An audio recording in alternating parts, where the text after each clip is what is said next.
Hola a todos, hoy nos toca hacer el wrap-up más triste del año, que es ese en el que Alfredo y yo os contamos los libros que hemos leído en agosto, en la playa, en la piscina, descansando y sin currar. Pero bueno, mejor no pensar nada y que entre vídeo.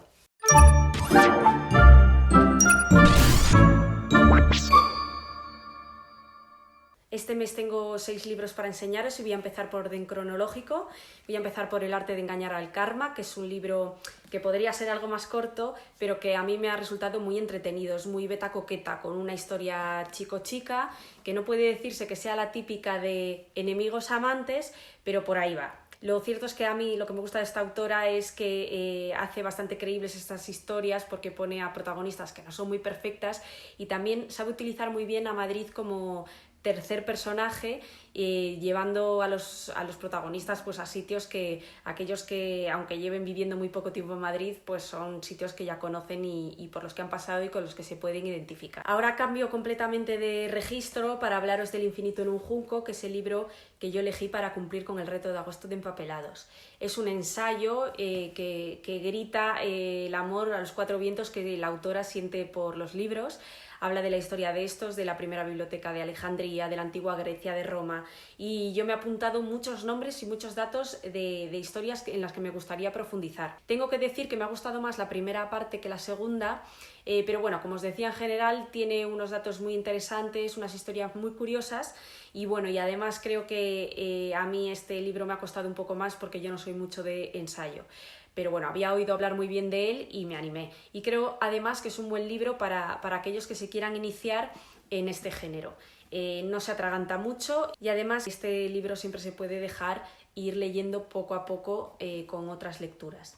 Otro libro que me he leído en agosto es Las tres bodas de Manolita y madre mía, el lío que he montado. De hecho, no lo tengo porque lo he prestado, os dejo la portada por aquí. A mí me ha alucinado esta historia, las historias de la cárcel de Yeserías, esas mujeres, los barracones del Escorial, el trabajo forzado a los menores, a los hijos menores de los republicanos. Voy a contar una cosa curiosa que me ha pasado con este libro y es que mucha gente se animó a leerlo a raíz de la reseña y cuando iban pasando las páginas me ponía que le estaba costando meterse, que era un poco lioso, que tenía muchos datos históricos y entonces fue cuando yo recordé que es cierto que al principio que hay muchos personajes y a veces te lías y cuesta un poco entrar. Pero os juro que lo que vino después me borró cualquier recuerdo de esa parte. Así que aquí lo dejo dicho, que aunque al principio veáis que cuesta un poco, que es un poco denso, seguid hasta el final porque compensa. Y ahora pasa a otro libro que también me gustó mucho y que también he prestado, de hecho lo tiene Alfredo, así que os lo dejo por aquí. Es La anomalía y el nombre del autor no lo pienso decir, porque si lo intento debería irme a sacar el diploma de francés de la Escuela de Idiomas. Tengo que reconocer que el libro podría haber dado un poco más de sí, pero bueno, la historia es muy original y ya por eso, en mi opinión, merece la pena leerlo. Habla de un vuelo que en marzo va de París a Nueva York y pasa por una tormenta de granizo, o lo que parece una tormenta de granizo, y entonces aparece en junio duplicado, misma tripulación y mismos pasajeros. Empieza entonces una operación de emergencia para ver pues qué se hace con estas personas y con sus dobles. Yo como fan de Interestelar y sobre todo de Perdidos he visto algunas similitudes y algunos temas parecidos, así que lo considero muy recomendable, no solo para los fans de esta serie, sino también en general. Todo lo contrario os tengo que decir de La cita, que es un libro que cogí con muchas ganas por cómo lo vendían, que era la primera novela de una chica joven, con un monólogo de una mujer que le habla al médico mientras está en la consulta y habla de temas muy actuales.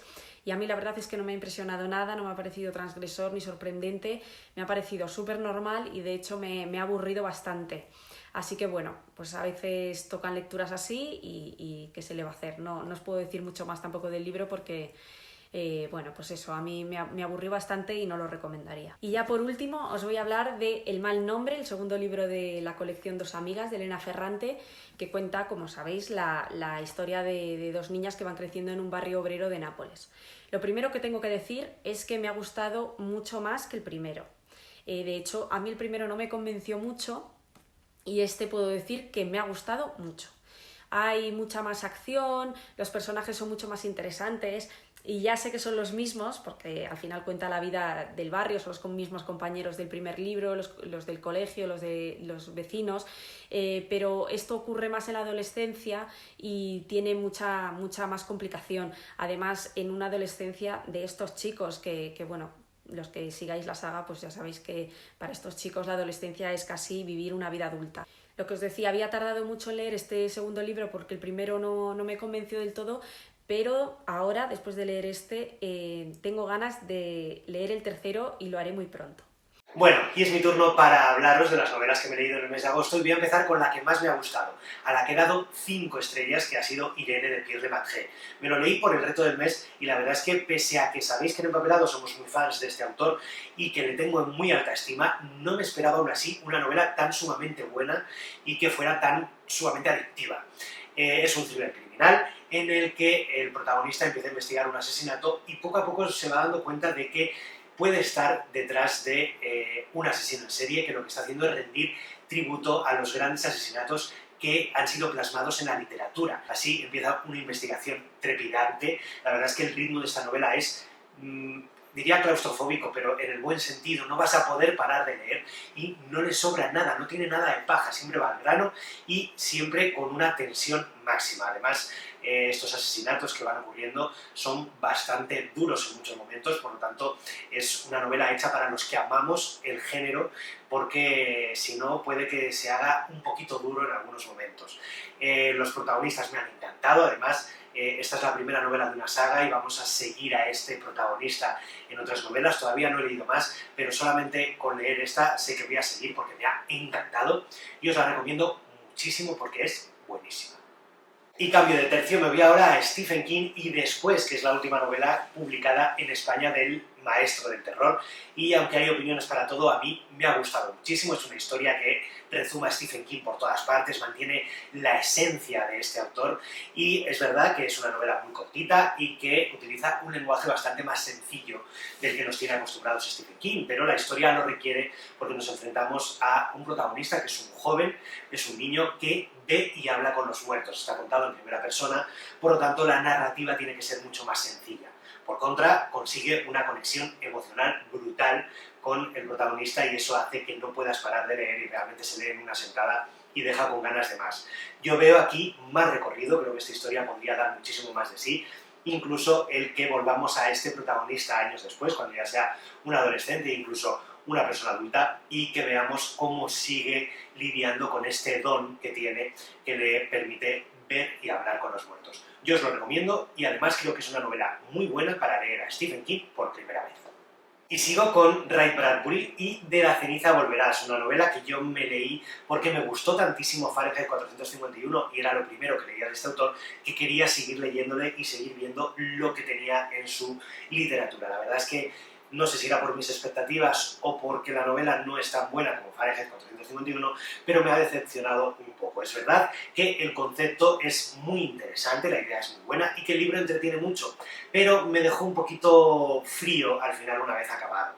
Nos enfrentamos ante una familia de fantasmas, vampiros, nos encontramos ante una familia de no muertos que están viendo cómo el mundo está dejando de creer en los fantasmas y se enfrentan a su fiesta de Halloween en la que se reencuentran todos. La verdad es que la idea es muy buena, como nos metemos en esta familia, además hay un personaje que es humano y eso nos va a hacer que conectemos con él para verlo desde su punto de vista. Un humano que se siente extraño porque está viviendo con gente que vive de noche y duerme durante el día. Creo que la idea es muy buena, pero que al final no es todo lo efectiva que podría ser y además lo que podría habernos dado este autor. Es cierto que creo que esta novela nace de distintos relatos que este autor estuvo escribiendo y que al final decidió darle una mayor entidad y lo construyó en un libro que completó con más relatos, pero aún así creo que no es una lectura imprescindible, pero sí que es entretenida, así que si sois muy fans de Ray Bradbury, la idea es buena y entretiene. Si no habéis leído nunca Ray Bradbury, os recomiendo más Fahrenheit 451 que esta novela. Bueno, y sigo con uno de los grandes pendientes que tenía de mi vida lectora, que era Manuel Rivas, ese gran referente de la literatura galega, y por fin me he decidido a leerlo. Ha sido este verano, Y es verdad que yo me quería leer El lápiz del carpintero, pero no lo tenían en la librería, así que me compré ¿Qué me quieres, amor?, que me ha gustado mucho, pero es verdad que es un libro de relatos cortos, que al final yo no soy muy fan de ese formato, pero es cierto que en este caso lo he disfrutado mucho, pese a que no me guste mucho el formato.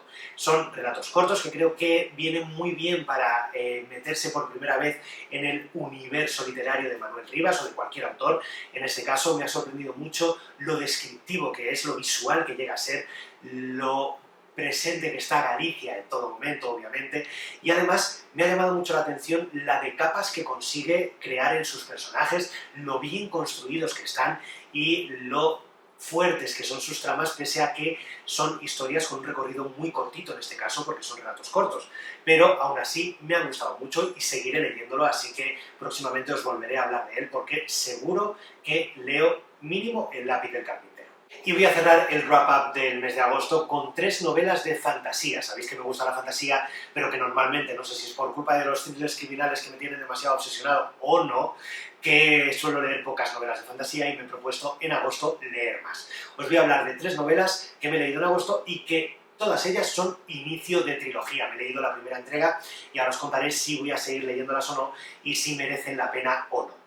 Voy a empezar con Renegados, que es una historia que se mueve entre la fantasía y la ciencia ficción, ya que tenemos un mundo en el que hay mucha gente que tiene poderes, son superhéroes, y hay 2 grupos muy enfrentados que tienen un concepto muy diferente de lo que tienen que hacer con sus poderes.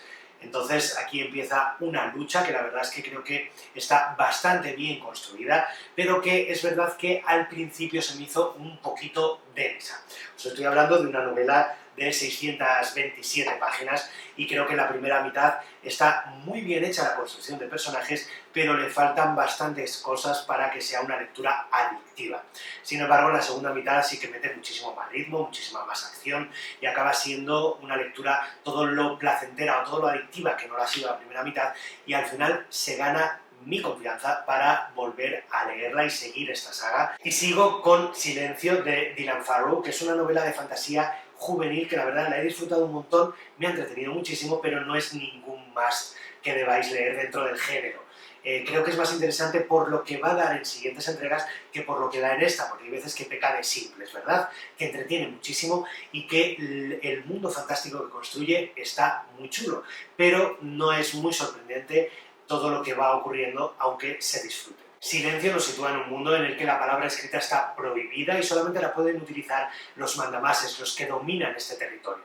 La protagonista es una joven que ve cómo se queda sin familia porque los pierde en trágicas situaciones y decide pues emprender una búsqueda de la verdad, de por qué está siendo su pueblo tan oprimido y está pasando penurias y qué hay detrás de ese poder que se ha apoderado de la palabra escrita. Y pues hay algún misterio que otro que la lleva a ella también a emprender esta misión, no solamente el quedarse sola, y la verdad es que es muy interesante y es muy entretenido, es una aventura muy sencillita pero que te lleva sola, que lees en 2 sentadas y que al final a mí me ha gustado más por las promesas de lo que puede dar, que deja sobre la mesa, que en sí por esta novela, porque imprescindible no es. Y la novela que sí que es un imprescindible, y con ella acabo el wrap-up, es El príncipe cruel de Holly Black. Me ha encantado, una historia de fantasía que nos lleva a un mundo en el que hay un montón de luchas de poder, muy a lo Juego de Tronos, que pese a que la historia empieza aparentemente muy blanca y podemos pensar que nos enfrentamos a otra historia de fantasía juvenil, va oscureciéndose poco a poco hasta llegar a unos límites bastante duros y que sorprenden un montón. Hay giros muy locos, muy radicales, que cambian por completo la historia y que dan unos tintes y unos matices que no tienen nada que ver con la historia, pues eso, muy blanca que nos imaginábamos al principio.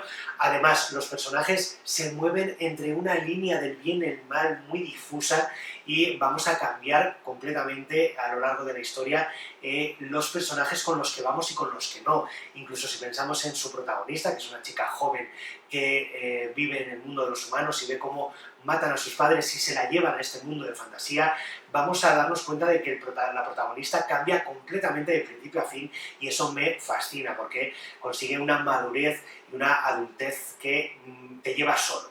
Es un inicio de trilogía y que ya os digo que yo seguiré, es más, lo seguiré este mes de septiembre porque tengo ahí ya esperándome la segunda entrega porque me ha gustado muchísimo. Bueno, y hasta aquí el wrap-up del mes de agosto. Esperamos que hayáis sacado un montón de ideas para leeros en los próximos meses. Ya sabéis que estamos en Empapelados, en Instagram nos tenéis las 24 horas del día. Si tenéis dudas, sugerencias, ahí nos tenéis, nos podéis preguntar lo que queráis. Hasta el próximo vídeo.